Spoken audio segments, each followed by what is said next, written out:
தேவனே, இன்று என்னை உருமாற்றும். பிப்ரவரி மாதம் 18ஆம் தேதி. பஞ்சு மிட்டாய் வேண்டாம்.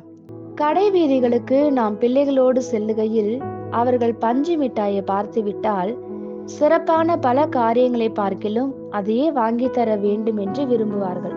அதன் அழகான தோற்றமே அற்புதமான உடையை காட்டிலும் அந்த பஞ்சு மிட்டாயின் மேல் ஆவல் கொள்ள வைக்கிறது. ஆனால் வேறொரு நன்மையும் அந்த பஞ்சு மிட்டாயில் இல்லை.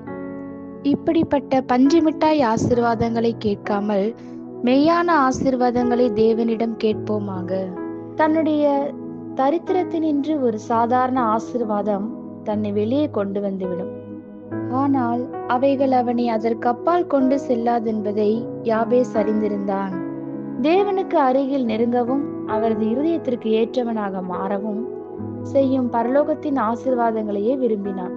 அநேக மக்கள் தாங்கள் விரும்புகிற ஆசீர்வாதங்களை தேவனிடத்திலிருந்து பெற்றுக்கொண்டு தேவனை மறந்து விடுகிறார்கள். அதற்கு ஒரு சிறப்பான உதாரணம் சாலமோன் ராஜா. அவன் கேட்டதற்காக தேவன் அவனுக்கு ஞானத்தை அருளினார். ஆனால் சாலமோன் அதை பெற்றுக்கொண்ட பின் அவனது இருதயம் தேவனை விட்டு வழுவி போனது. தேவ சித்தத்தை விட்டு நம்மை தூரப்படுத்துகிற ஆசீர்வாதங்கள் நமக்கு கிடைக்காமல் இருந்தால் உத்தமம். தேவனை சார்ந்து கொள்ள செய்யும் ஆசீர்வாதங்களை பெறுவது நலம். தேவனுடைய பரிபூர்ண சித்தத்திலிருந்து கிடைப்பதே மெய்யான ஆசீர்வாதங்கள்.